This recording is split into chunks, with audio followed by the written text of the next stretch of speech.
Good afternoon, Rhody Nation. We're back for another week of Mark's Remarks, and this week I had to find another great guest. We had Kasim Hill on last week, and I thought, all right, I'm going to challenge myself. I'm going to find someone just as big as the Rhode Island Rams quarterback, and I think I've done it today. Today, I have the pleasure of sitting down with URI Athletic Director Thorr Bjorn. Thorr, I know you're a busy man. I really appreciate you taking the time to come in and sit with me today. Oh, Mark, I'm grateful you reached out, and I'm happy to be here and just applaud you on the great work you're doing. So thank you. Thank you so much. I really appreciate it. So, yesterday was URI's Day of Giving. That's the university's marquee day of sort of alumni engagement, trying to really get some donations in for the benefit of student athletes, students, all the colleges on campus.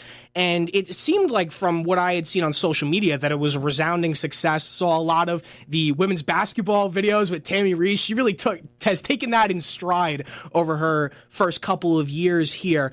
But just from an athletics perspective, what does that day mean for athletics, and just how big of a success was it yesterday? No, it was a huge success, and I need to thank our Associate AD for Development, Garrett Waller, and his team, Chris Lennox and Amos Simonini, that work in athletic development. It takes a lot of time and a lot of planning to move forward and put together such a successful day, because it's not really a day. It's about a month leading up to it. And then also all our coaches and student athletes that participated. I think that's why we have had such great success. This year we're about 200,000 over where we were last year, so we broke the million mark, just shy of 1.1 million, which is amazing for one day of giving. But those resources are huge. The university is very, very supportive of us, and we're very fortunate that athletics is important at URI. But we also know that we have to generate our own revenue in order to, make sure that we can, run our programs the way we want to, and fundraising is huge. So I think our fan base is getting accustomed to that and used to that. Our coaches are really, looking at that and saying, hey, this is a great opportunity for us to focus. They look at fundraising throughout the year, sure, but they can really focus and streamline one day. And then when you look at some of the fun things that what Tammy's done over these last couple of years, I saw her, some members of her team in the weight room this morning, and 2 years ago, I was very fortunate to take a pie to the face from all of them. And I think on the top of my head too. It's just fun, and I think people enjoy that. But that's why Tammy, and women's basketball brought in, I think over $350,000 because she's really embraced it. But all our coaches have. It's a great day. The success of that day seems to be a testament to the fan culture that has been created here at URI. And it's something that Archie Miller talked about when he was first brought in as the head coach of the men's basketball team, talking about how crucial fans are going to be for not only his team's success, but athletics success going forward. Just as someone who oversees all of the day-to-day stuff regarding athletics, just how big of a boost is it to have a fan culture like this supporting URI athletics? It's a great question, and it's huge. Our student athletes play better in front of larger fan bases. There's been times, whether when you asked about Arch, and certainly men's basketball, where, wasn't that long ago that we had sold out crowds in that arena almost day in and day out. And we know that it's our responsibility to put together an amazing product and a fun environment to watch a game in, and that's really important. But the fans make all the difference in the world. When I think one of the things when Archie and I were talking on the phone prior to him accepting our offer to come here, he said, the Ryan Center is a brutal place to play. It'll be fun to be on the other side of that. And it is. It's a hard place to play when that place is rocking. So, fan support's huge. And again, it's a two-way street. We know we have to be good. We know we have to, again, not just from an athletic department standpoint, you can't always control what's happening on the field or on the court, but you want to make sure that the building's great and the facilities are great and the concessions are awesome and then the in-game entertainment is fun. But I'm not always sure that our students or our fans realize the role that they play. They're huge. They play a big part of it. So, I hope they keep coming out. I hope as we go into this coming year, I've seen that really grow with football. I've seen it grow with women's basketball. Soccer has really grown. And in men's basketball, what Coach Miller's doing we're going to be right back there again, and it's going to be a thing to do. So, it's a lot of fun. I remember when now Stone Freeman, who does a lot of our play-by-play for us and also works for Rhode Sport Properties. After our second time going to the NCAA tournament, when he was a student, I just said, "Hey, just remember this. This isn't easy. This is hard, but it's fun, and you experience a real special time here, and we got to do everything in our power to get back to that point. Every student deserves it." And I totally agree, and I believe that special times truly are on the horizon, and I think the students realize it too. You wouldn't see such strong support in groups like the Rhodey Ruckus if students didn't fully believe and have that sort of passion for the university like they do. And I mean, you're seeing it with football, with how successful the team has been.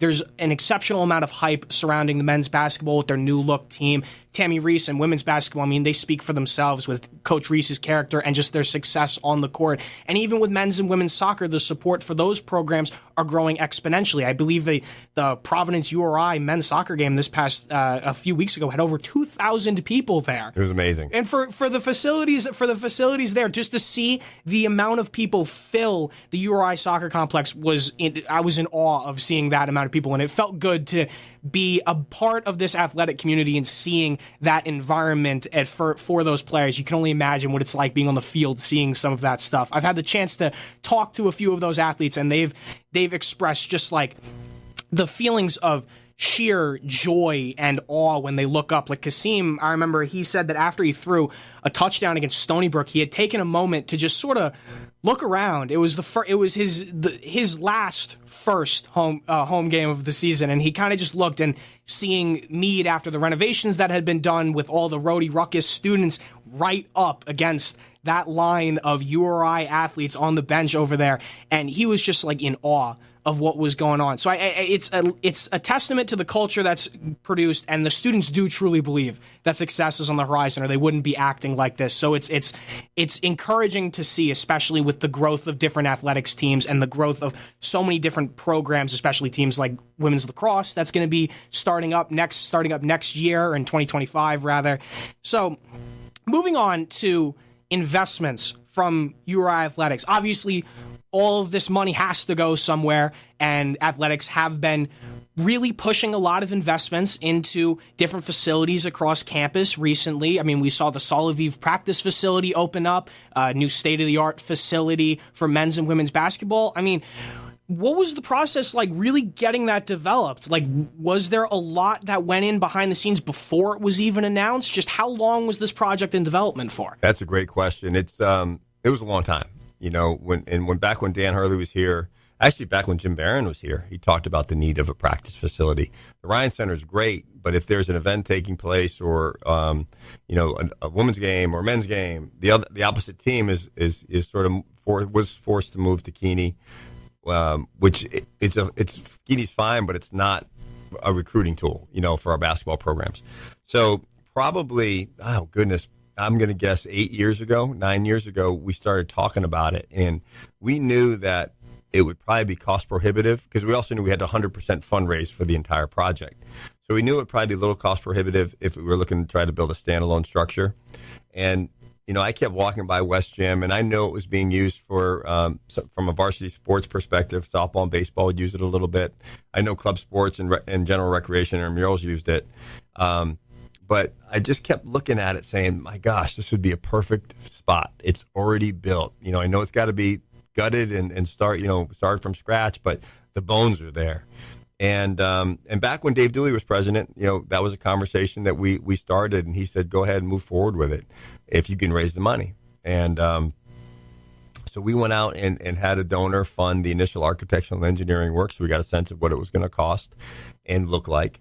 And once we did that, we were able to go full steam ahead. And we didn't go after a lot of donors. We had, the Soliviv, Stefan donated $3 million through his foundation.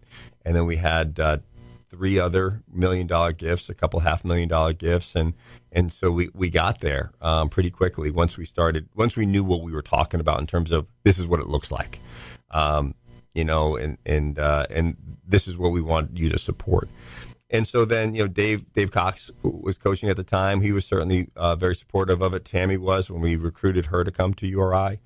And then when we went through the process but we also knew, I'll back up. we knew it had to be a marketing piece. It had to be a recruiting piece. And so we really wanted to make sure that it was first class. And I'll tell you, it's first class. Hearing from Arch, who, again, was when we talked to him about coming here, it was really nice to be able to say, you know what, Coach, it's not something we hope to do. It's something we're going to do, and we're actually in the process of doing it now, type of thing. And that was a great place to be. But to hear him say and describe it as compared to Indiana's facility, certainly one of the top historical programs in college basketball. And he said, from a basketball perspective, it's better. It's bigger, more baskets. You can shoot more. You can work, have more guys do different drills, different places. And so that just made me feel good. Like, you know what, we did it right. And it is right. And, I'd love for people to come down and take a look at it. And because it's something that we're incredibly proud of. I know from a recruiting perspective, it'll be a huge help. Basically it's 24-hour access. It's not, there's still some things that are being finalized, but every player is going to have a thumbprint access to get in there whenever they want to. And I know there's men and women that want to be out there shooting at 10 o'clock at night. That want to be getting up at 6 in the morning and have access to something. That was another thing that they wouldn't always have access to with Ryan Center or Keeney. Now they do, because it's their facility, men's and women's basketball only. And it's a game changer for us. We are so thrilled. And the fact that we went out and raised all the money, had to have the money in the bank to move forward. We did that. It was $8 million, all privately raised. And again, something that I think really will help move our needle. I, for one, was very excited when the video came out of the announcement that it was finished. You got this sort of drone footage of everything inside. I was excited to see it, and I haven't been able to step down there yet, but I will soon enough. It provides an unprecedented opportunity in terms of player development for these players. Like you alluded to, it's 24-hour access for these players to be able to hone their craft and really excel at different parts of their game. Something that when you look at other schools, like even in the Northeast, like Providence, they have a state-of-the-art facility on their campus as well. And when you're a program in transition, really trying to not necessarily catch up, but to continue to grow and return to that pinnacle of the sport, having a facility like this really provides necessary steps in order to do that. And I know a number of the guys on the men's basketball team, I spoke to them a few days ago. They were very excited to be able to get in there. I know a bunch of them were talking about it on media day. They took all their photos and stuff in there, and it just looks fantastic. And like I said, kind of not to repeat on that, but I mean, it's a testament to the fan culture. Mm-hmm. It's all publicly money raised, all built out of donations, and it was just the fans believed. The fans believed that this was a necessity, and that they believed that this was going to be something that was needed to really improve the program, both programs going forward. So I'm very excited to see just the ramifications of this. And you alluded to it as well, the recruiting.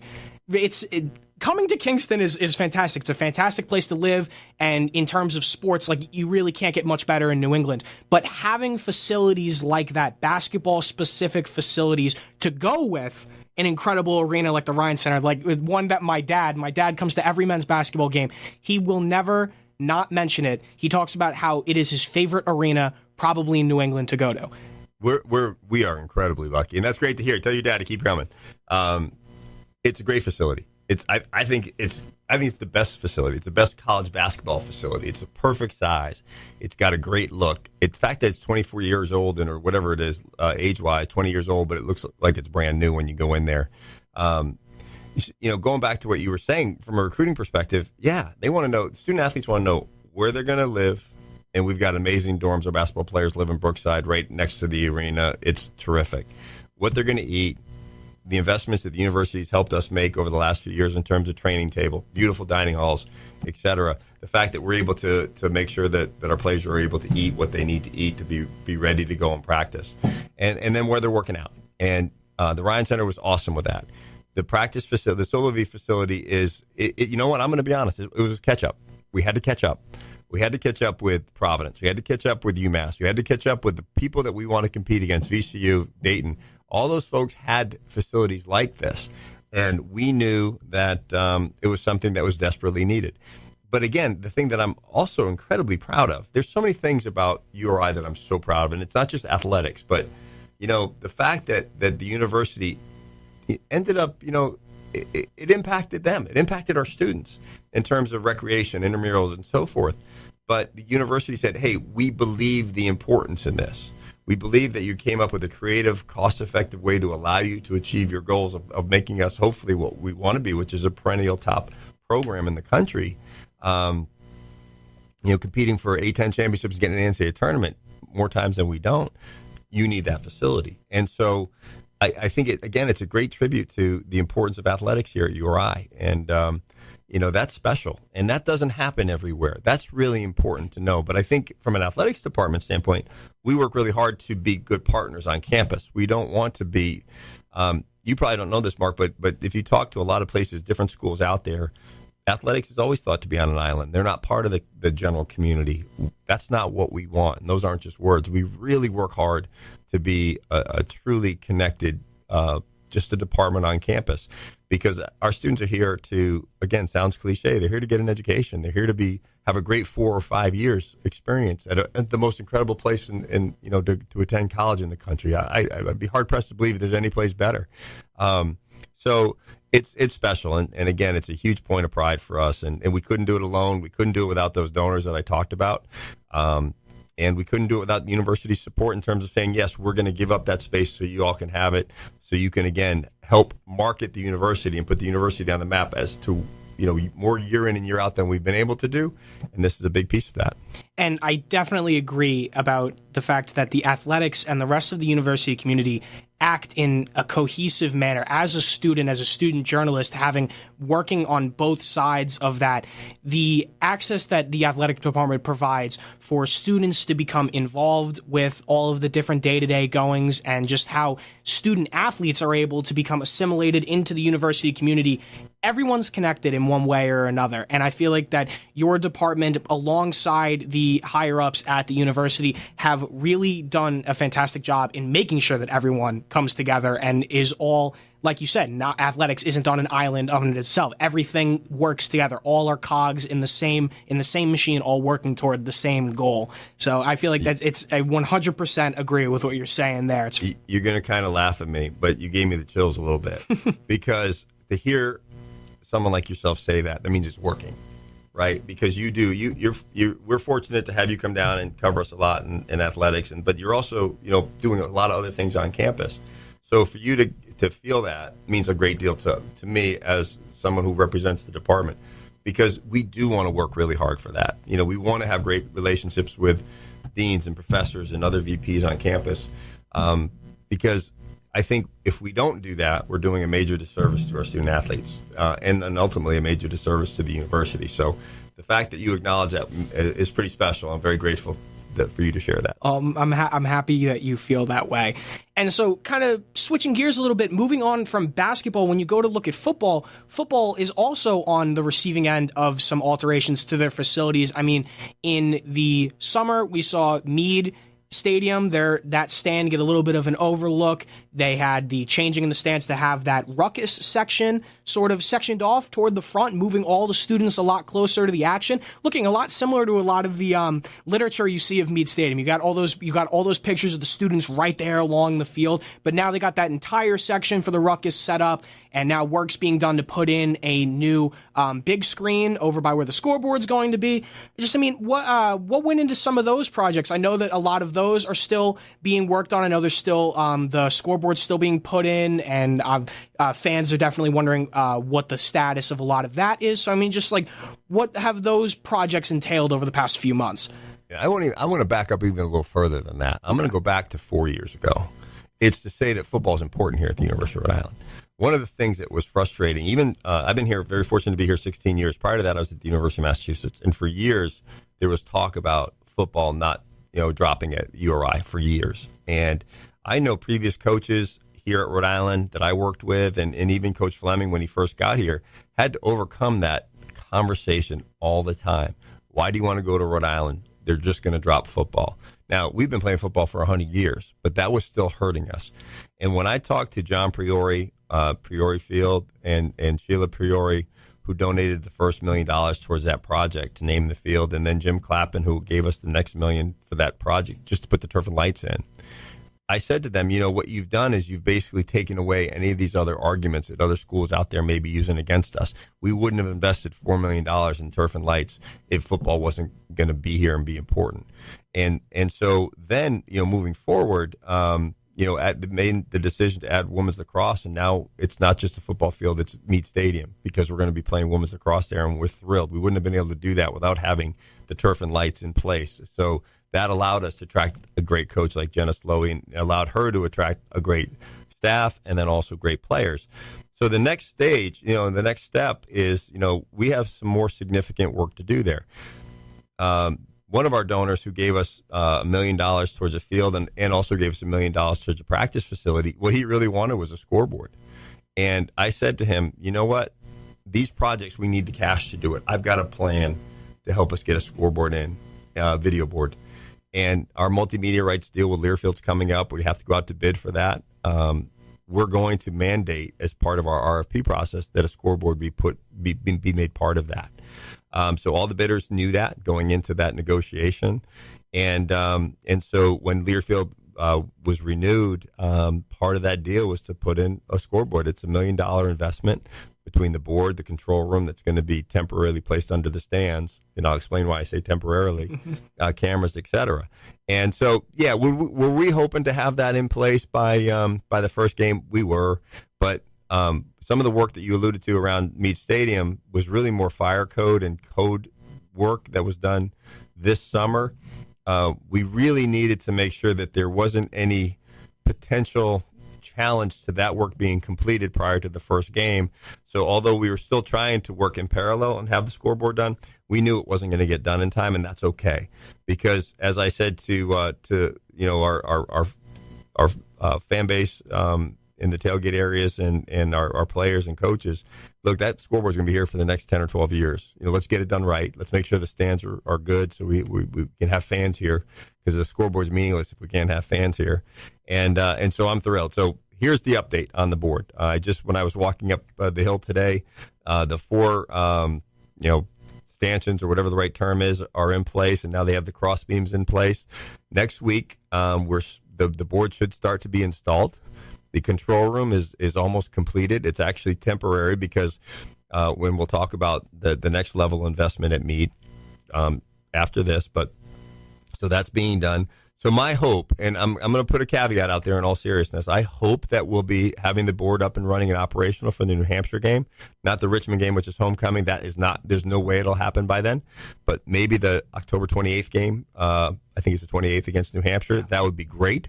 And then we'd have it for the last two games. We'll certainly make sure people know if for some reason there's a technical reason why we can't have it done. But, I'm told that everything's moving forward smoothly, and I'm thrilled. I'm excited. Now, as I've said to our marketing team and others, we're not going to learn everything we need to do with it in game one and game two. But it's going to be great to get started, to get that up and running, get some replays showed, get some graphics out there, really help with the intro to get the team on the field.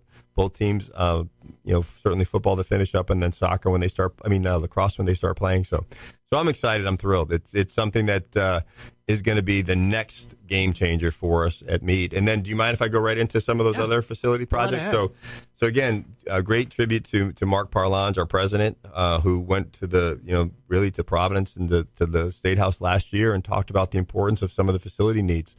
And looking at the Meade Stadium, west or east stands getting torn down and needing to be rebuilt. The fact that we haven't had a track outdoors in 35 or 40 years, and then needing press box and stands at softball, baseball, soccer. So long story short, after really spending last year telling that story, I have to really thank Governor McKee for adding about $45 million in his budget. And then, the state legislature leadership, Speaker Sicarci and Senate President Ruggiero, for moving that even higher, and all the members of those leadership groups. So, we received $65 million in RICAP funding, which is asset protection funding. So we have to use those funds for facilities that are in need of repair. And if you haven't been to Meade Stadium, that's a need. It's an old facility. It's long overdue it's time. So we've actually done the initial architectural engineering work for that. We did that a couple years ago, so we have a really good sense of what that's going to cost. We know we need a new press box. That's not because Meade Stadium press box is really set up for the press. Well, you need more than that. You need the control room for the replay board. We need a control room for instant replay for games, for the officials. We need coaches' boxes that actually fit coaches in there. You and I would not fit in a box if it's supposed to hold 6 people. So there's a lot of excitement around that. So, we have about $42 million to spend in that area. One of the things that we're hoping to be able to do in there, we'll see how the budget works out, is to add a women's lacrosse locker room underneath the stands. Football's going to stay in their current location.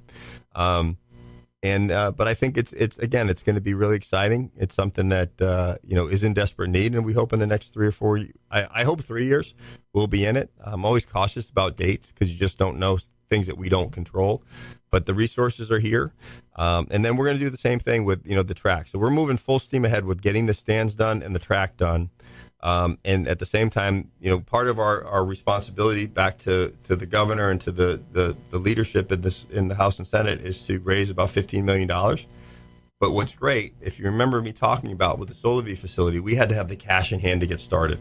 Well, now we have $65 million in hand, which is why we're going full steam ahead on the East stands and press box, and we're going to get the track built. We're also going to be raising money against those projects to be able to do the projects required for softball, baseball, soccer. We're going to do some work at Two-Tail Pool, too. So I think in the long run, it's going to make everybody proud. It's something that I'm really excited about. The next 3, 4, 5 years will be a lot of fun. We get to go out and tell a story. There's a lot of things, Mark. It's interesting. And I get it. I was at, again, another state school at UMass, some of the same arguments you hear from your donor base at times. Well, what's the state doing? What's the state doing? Well, the state's doing more than they've ever done in the history of URI athletics. $65 million is more than what the Ryan Center cost to build. So they are supporting. They've stepped up huge. We're going to ask our donors to step up also and help us to really, take projects and facilities that were really, eyesores and make them state of the art and special. And by state of the art, I don't mean, we're not building Power 5 facilities. We're building very functional facilities that we can recruit great kids to, and then make sure our student athletes feel like they have a good experience while they're here. Wow.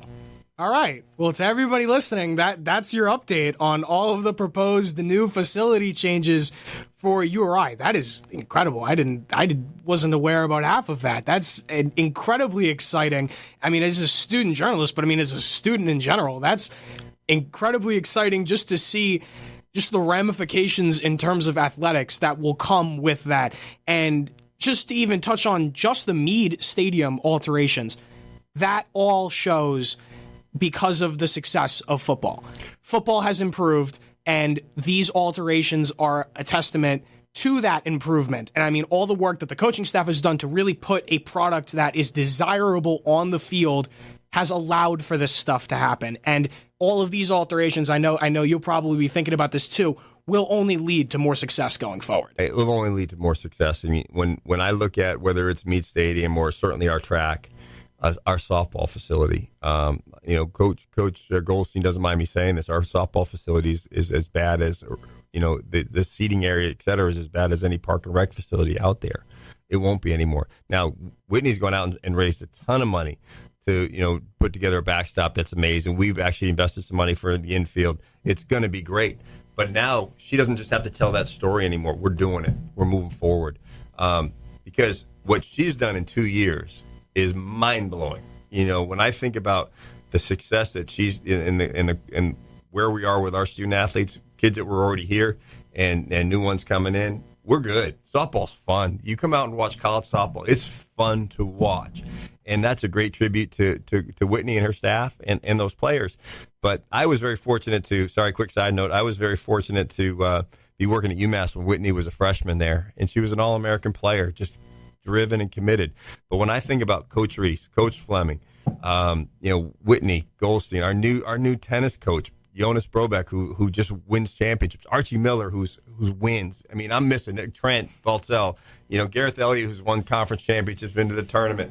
Raph Serrato's been to the I mean, we've got great coaches, and what we need to do is provide them the facilities to recruit to.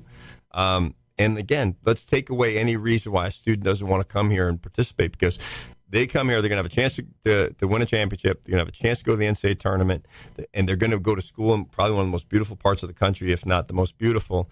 And let's give them the facilities they need to feel good about, and for their families to come watch them play.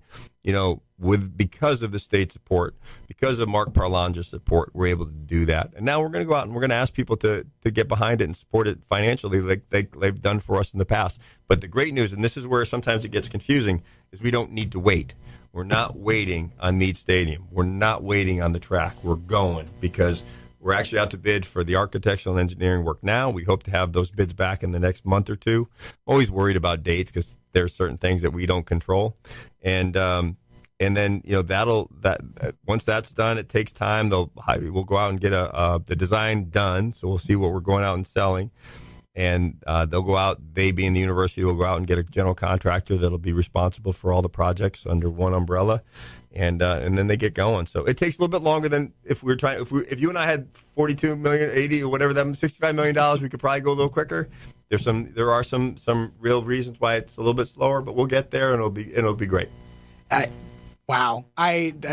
I'm going to take this recording and give it to the URI marketing department. This is going to be what they send to every single recruit to make them want to come to URI. This is the mission. This is the culture. This is the ideas that they're going to be buying into for when they come to URI. And I mean, we're at a time here. I wish we had 6 hours to go through all of this different stuff. But Thorr, again, I greatly appreciate you coming on to just fill in the Rhodey fans for what's been going on in terms of projects and stuff like that. I know I can speak for every fan when I say we are excited for the future of this university, for the future of URI athletics, and not even in long term, in the here and now. Obviously, basketball is coming up in November. Everyone is beyond excited to see what URI can do on the regional and national stage in athletics, and it's all down to you and your staff. So thank you for everything you do, and thank you for joining me today. Oh, Mark, thank you for the opportunity. Thanks for all you do.